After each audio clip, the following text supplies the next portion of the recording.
여러분 한 주 동안 안녕하셨습니까? 저희 생애비 방송에 오신 것을 다시 한번 환영드립니다. 예수님께서 제자들에게 기도하는 법을 가르쳐 주셨을 때 하늘에 계신 하나님을 하늘에 계신 우리 아버지라고 부르라고 말씀을 하셨습니다. 참으로 놀라운 말씀이 아닐 수가 없죠. 아니, 하늘에 계신 그 창조주 하나님을 우리가 아버지라고 부를 수 있다니요. 그런데 왜 그렇게 말씀을 하셨을까요?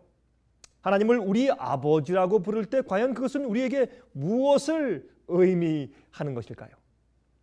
여러분들은 기도하실 때 하나님을 아버지라고 부르실 때 어떠한 의미로 왜 그렇게 부르고 기도하십니까? 그저 습관적으로 하십니까? 아니면 거기에 큰 의미가 있다고 보십니까?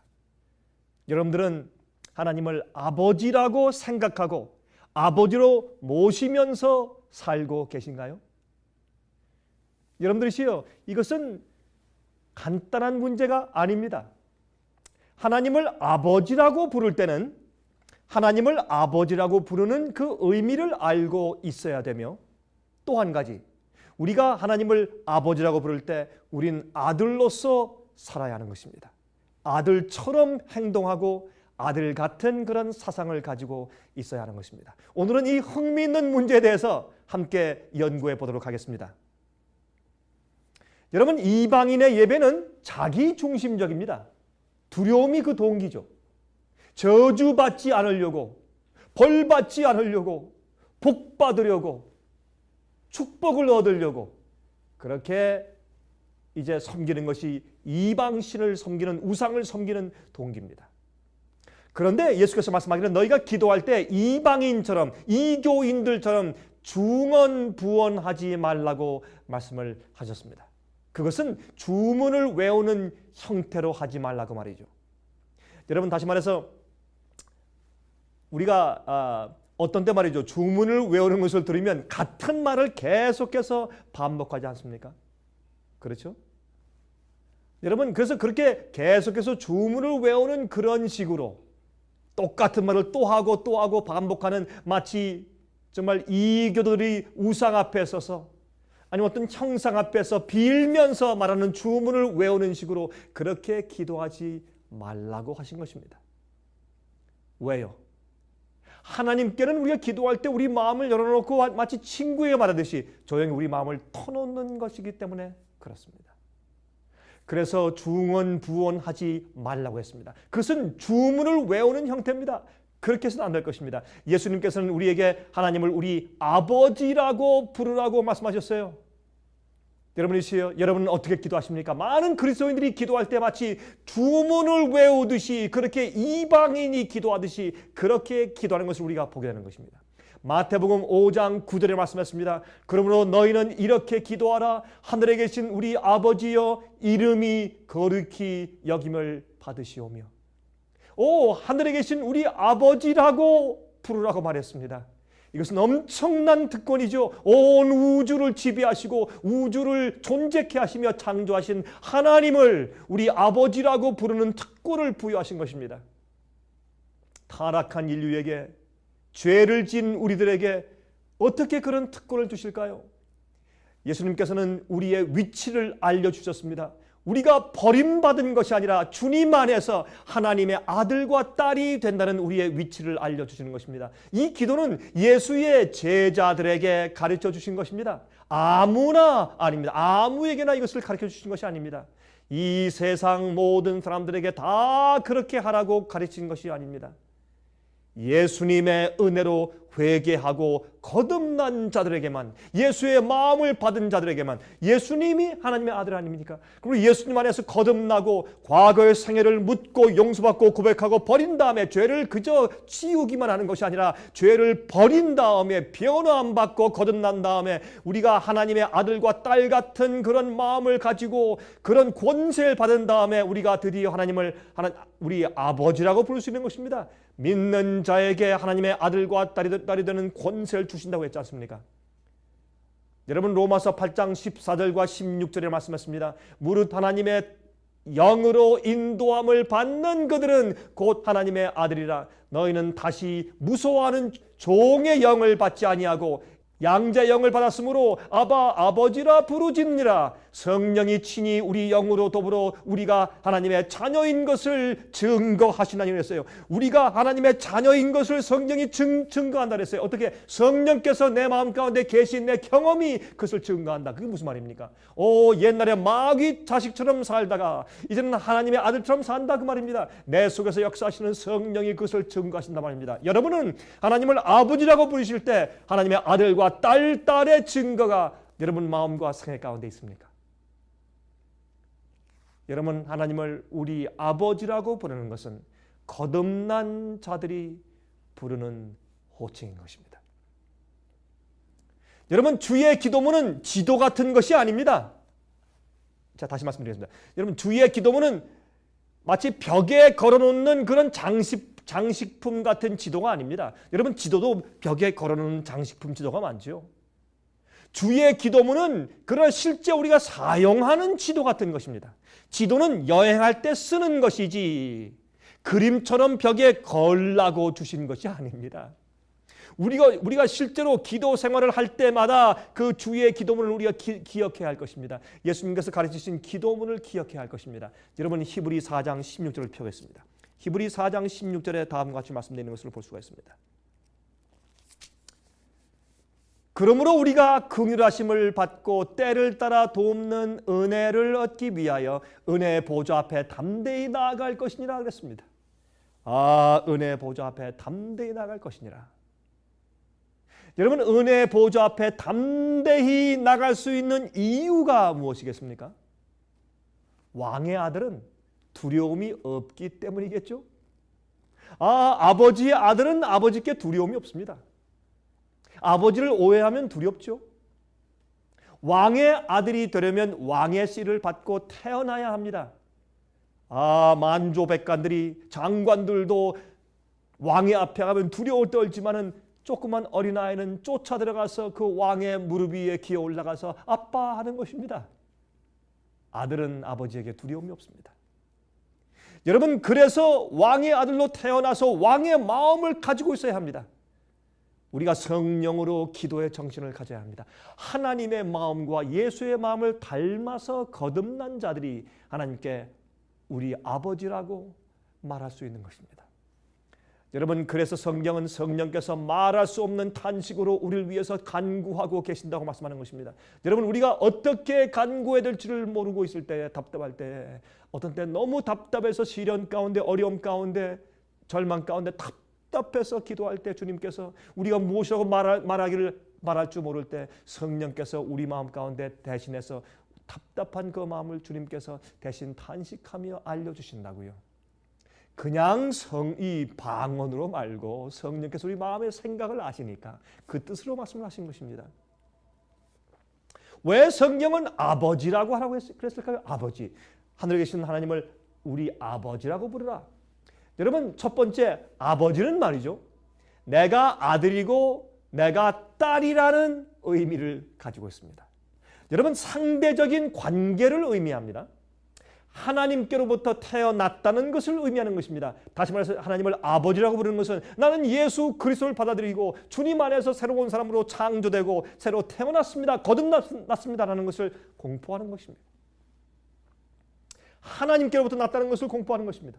창조로 인해서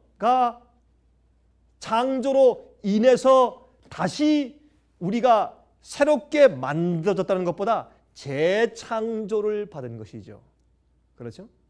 새로운 마음을 받은 것이죠. 예수께서 오실 때 우리가 썩지 않은 몸은 다시 받겠지만은 그러나 우리 마음이 재창조된 것입니다.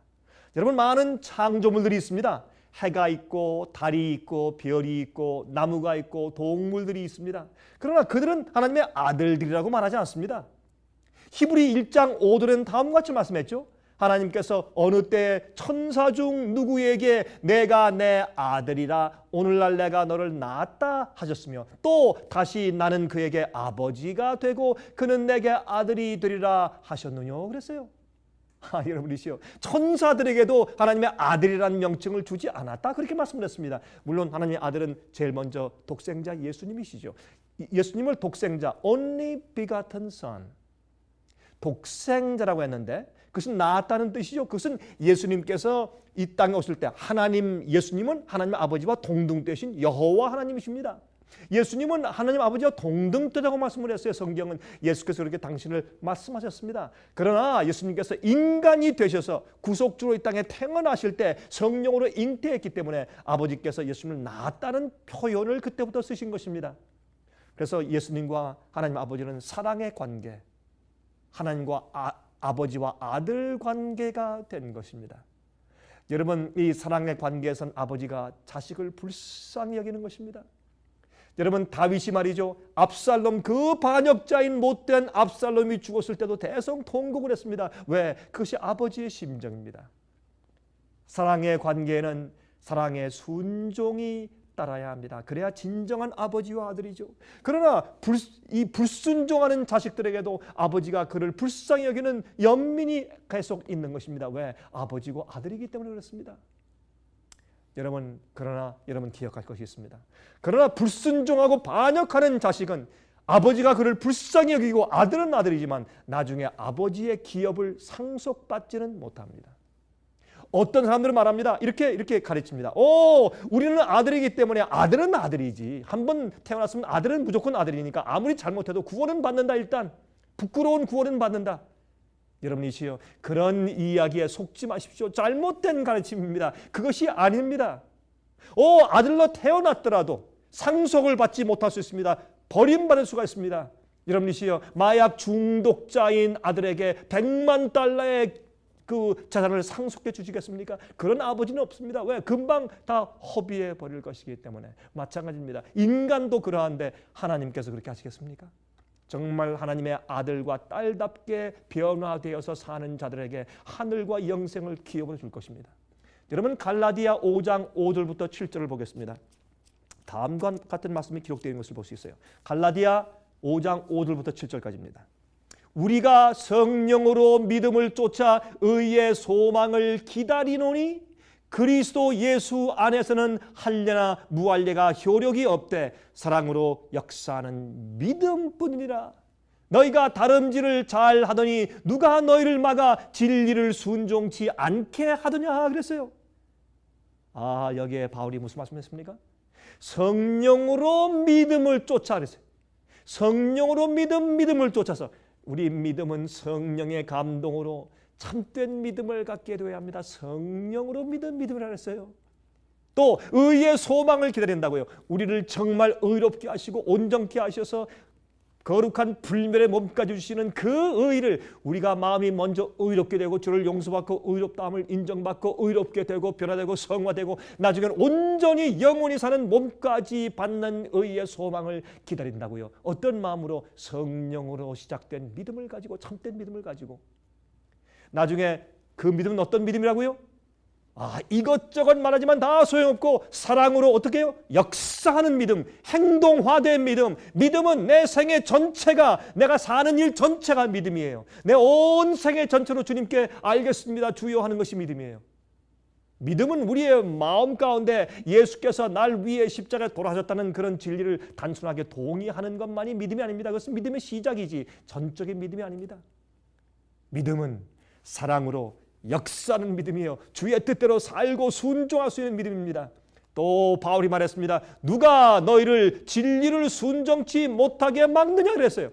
우리가 성령으로 믿음을 가지고 우리가 사랑의 역사를 가지고 의의 소망을 기다리며 사랑으로 역사하는 믿음을 가지고 있으면 누가 우리를 주님의 계명과 말씀대로 주님의 뜻대로 순종하며 죄를 거절하고 마귀 유혹을 거절하고 마음의 죄의 충동들과 죄의 본성의 충동을 거절하고 주님의 뜻대로 순종하는 것을 막을 수 있겠습니까? 아무도 막을 수가 없는 것입니다. 그것이 아버지와 아들의 관계가 아니겠습니까?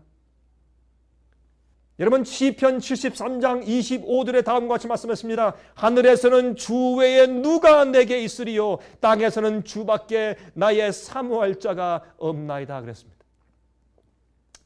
여러분, 이것이 주님을 사모하는 그 마음이 바로 아들의 마음이죠. 아버지를 사모하고 아버지의 바지 가랑이를 이를 이렇게 붙잡고서 졸졸 따라다니는 아들의 심정이죠. 여러분, 탕자가 말이죠, 아버지에 대한 개념이 바뀐 후에 사랑으로 순종하게 되었어요. 그는 처음에 아버지 집에 있었을 때 지겨웠습니다. 아버지의 모든 명령이 잔소리로 들리고 다 싫었습니다. 정말 뛰쳐나가고 싶었어요. 그러나 나가서 아버지 말씀을 불순종하고 살다가 돈이 다 떨어지니까 친구들이 다 없어졌습니다.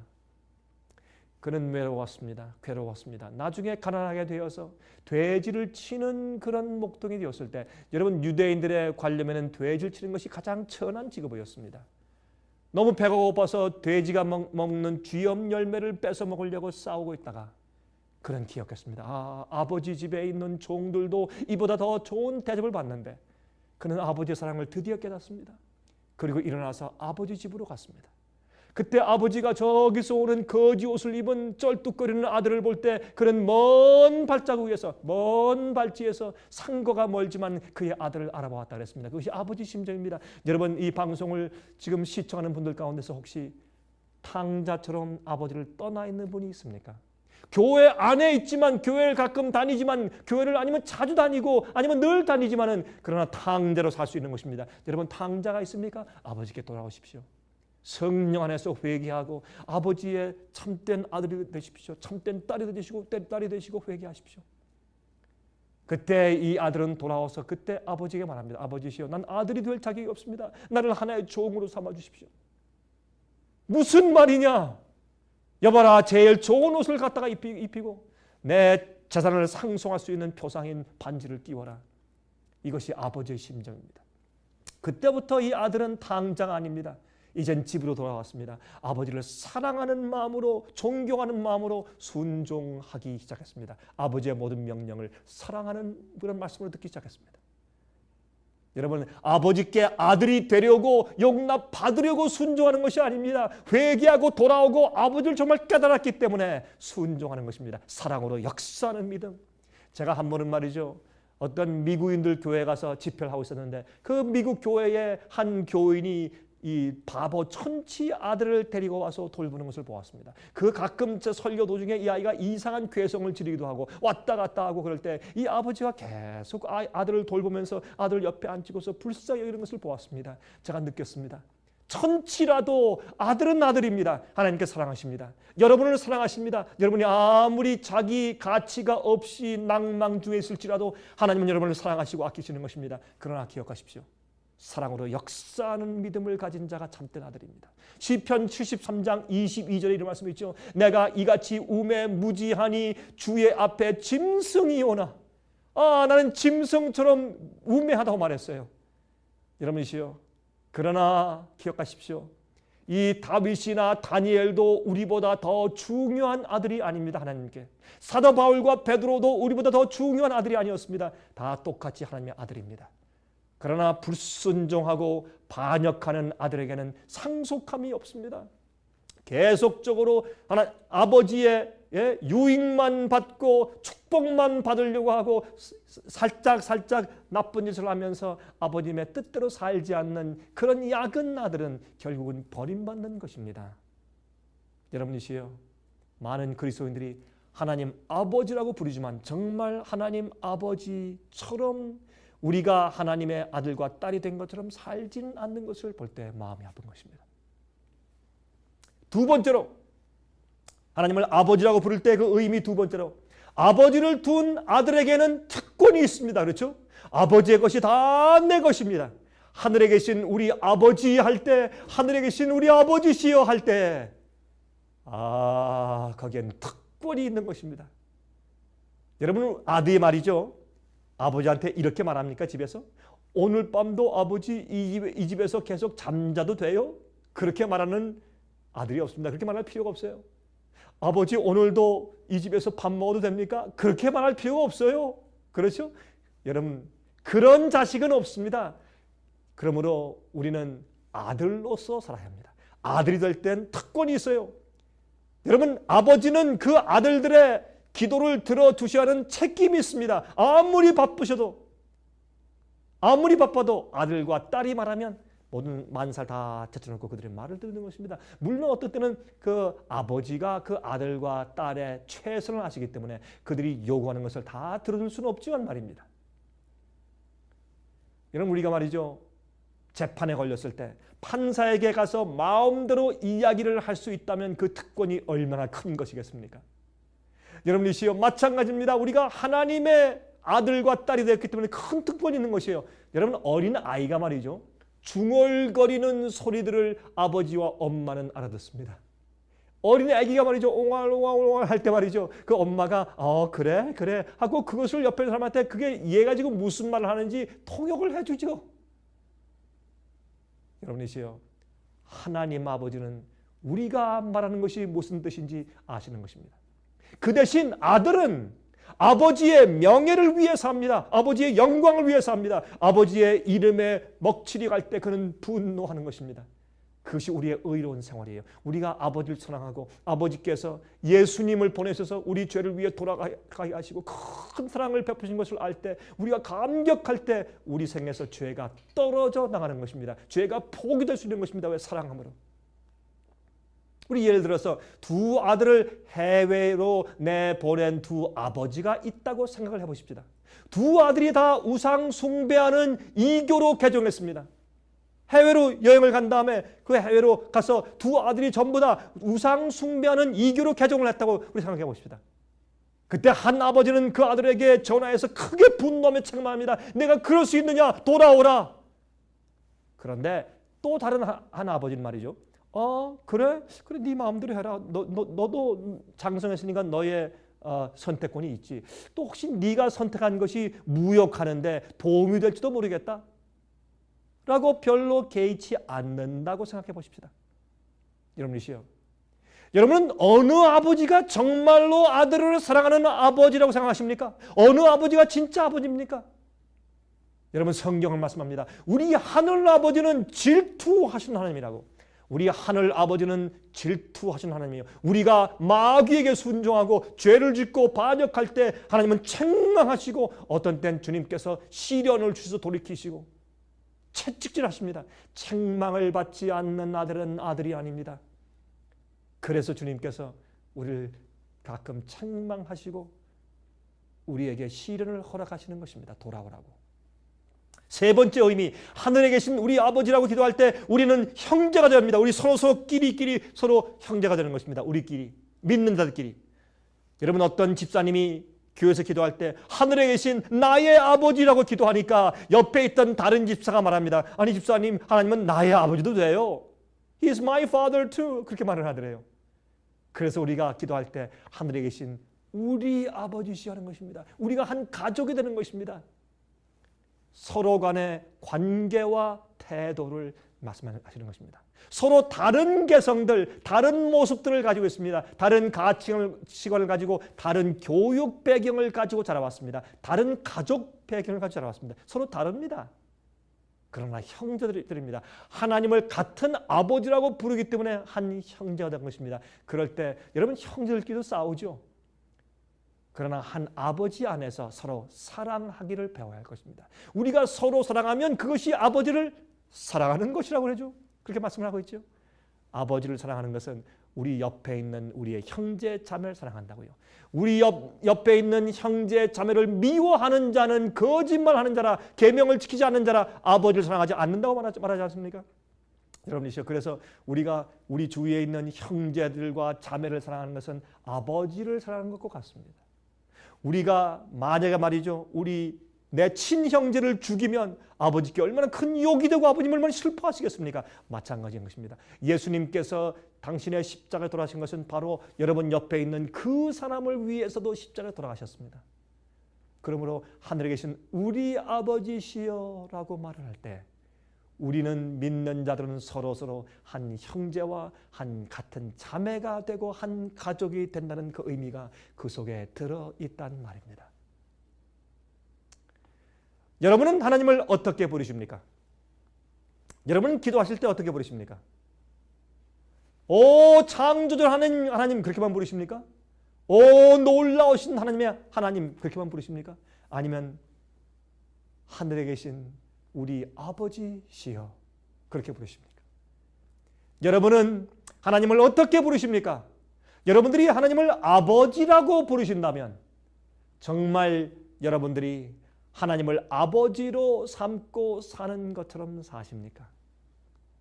여러분이시여, 이것은 우리에게 중요한 질문이 아닐 수가 없습니다. 얼마나 많은 사람들이 얕게 삽니까? 얼마나 많은 사람들이 하나님께서 주시는 특권과 축복만 살짝 빼먹으면서 자기 마음대로 살고 있습니까? 그러한 자들은 하나님께 거룩한 영생을 상속받지 못할 것입니다.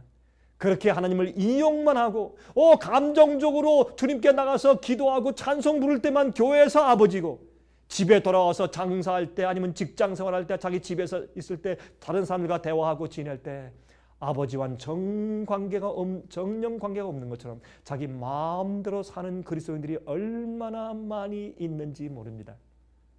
여러분들이시여, 오늘 다시 한번 좀 생각하시겠습니까? 하늘에 계신 하나님을 여러분 무엇이라고 부르십니까? 예수께서 무엇이라고 우리에게 가르치셨습니까? 하늘에 계신 우리 아버지시여. 거기엔 엄청난 의미가 들어있습니다. 오늘 우리가 그것을 배웠습니다. 하나님께서 우리의 아버지인 것은 우리가 아버지에게서 태어나서 아버님을 닮았다는 뜻입니다.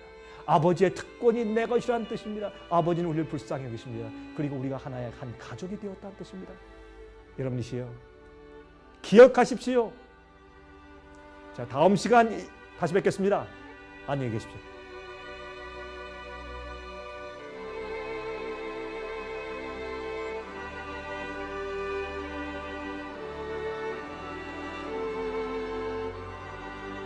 은혜스러운 시간 되셨습니까? 저희 생애예배 선교센터에서는 우편통신을 통하여 평신도들의 성경 연구를 도와드리는 여러 가지 성경 연구 코스를 마련해 놓고 여러분들께 보급해 드리고 있습니다. 먼저 성경 연구 단기 코스는 성경에서 꼭 이해해야 할 24가지의 중요한 주제들을 공부하도록 고안된 성경 연구 교재이고요. 그 다음 요한계시록을 통한 성경 교리 연구 코스는 요한계시록을 통하여 성경의 교리와 진리들을 연구하도록 만든 과정입니다.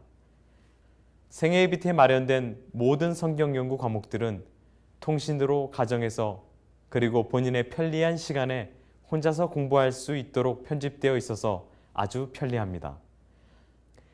교재 및 모든 비용이 무료인 생애예비 성경 연구 과정을 통하여 복음과 예언 문제를 가장 쉽고 체계 있게 공부하시기를 바랍니다. 신청하실 번호는 무료 전화번호 1877-704-1004번입니다. 1877-704-1004 1004번으로 전화해 주시기 바랍니다.